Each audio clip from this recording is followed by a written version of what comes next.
হবিগঞ্জ, লক্ষ্মীপুর, ব্রাহ্মণবাড়িয়া সহ বন্যা কবলিত অন্য জেলাগুলোতে ভোগান্তি কমেনি। পানিবন্দী বহু মানুষ। হবিগঞ্জে দুর্গত এলাকা পরিদর্শনে গিয়ে পানি সম্পদ ও পরিবেশ উপদেষ্টা সৈয়দা রিজওয়ানা হাসান বলেছেন, উজানের দেশ হিসেবে পানি ছাড়ার আগে আন্তর্জাতিক আইন মানা হয়নি। এদিকে খুলনায় মেরামতের একদিন পর বাঁধ ভেঙে প্লাবিত নিম্নাঞ্চল।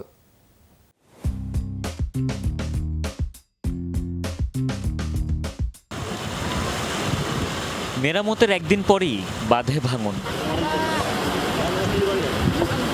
জোয়ারের তোড়ে শুক্রবার ভেঙেছে খুলনার পাইকগাছার কালীনগর বেড়িবাঁধ। তলিয়েছে বিস্তীর্ণ এলাকা, ভেসে গেছে চিংড়ির ঘের, ফসলি জমি। কোনো রকমে বাঁশ বালুর বস্তা দিয়ে পানি ঠেকানোর চেষ্টায় স্থানীয়রা। রান্না বান্না আগে কোনো চলতেছে না, ওই উঁচু জায়গায় গরু বাছুর সব কিছু খাওয়ার পানি ব্যবস্থা নেই। আর কোনো জায়গায় আমার ছেলে মেয়ে যে কোন জায়গায় রাখবো, রাখার কোনো ব্যবস্থা নেই। বারবার বেড়িবাঁধ ভেঙে যাচ্ছে, মানুষগুলো অত্যন্ত কষ্টে জীবন যাপন করতেছে। তারা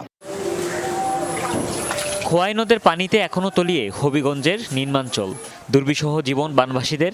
দুর্গত এলাকা পরিদর্শন করেছেন পানি সম্পদ উপদেষ্টা সৈয়দা রিজওয়ানা হাসান।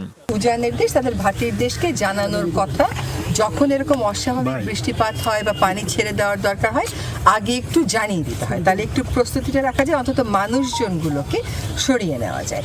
তো সেটা এবার প্রতিপালিত হয়নি। মৌলভীবাজারের মনু নদীর পানিতে এখনও নিমজ্জিত কমলগঞ্জ ও রাজনগর। ডুবে আছে রাস্তাঘাট, ফসলি জমি। দেখা দিয়েছে খাবার আর বিশুদ্ধ পানির সংকট। চারটা বাচ্চা লইয়া লইয়া আমি গড়দরজা বানাইছি। আমরা খাওয়ার জায়গা পারাম না, থাকার জায়গা পারাম না। খুব ক্ষতিগ্রস্ত হয়ে গেছে, বাড়িঘরের অবস্থা, থাকার কোনো পরিবেশ নাই। ব্রাহ্মণবাড়িয়া আখাউড়ায় 5 ইউনিয়নের অর্ধশতাধিক গ্রামবাসীর দিন কাটছে কষ্টে। ডুবে আছে বাসাবাড়ি, রাস্তাঘাট। ঘরেতে হাঁটু পানি, ওটানে গলা পানি, আমাদের ঘরের মালামাল সব ভিজে সব চলে গেছে, নষ্ট হয়ে গেছে। আমাদের বাড়িঘরের অবস্থা তো কিরকম আমরা তো গিয়া দেখতে পারছি না। আমরা মনে করেন জানডা লইয়া কোনো রকম কাপড় আনতারছি না। আমরা বাচ্চা কাচ্চা নিয়ে নয় আবদুল্লাহপুর স্কুলের মধ্যে আশ্রয় নিচ্ছি। এছাড়া লক্ষ্মীপুরে জলবন্দি 5 উপজেলার প্রায় 6 লাখ মানুষ। 185টি আশ্রয়কেন্দ্র খোলা হলেও সেখানেও ঢুকেছে পানি। হুমায়ুন রশিদ, যমুনা নিউজ।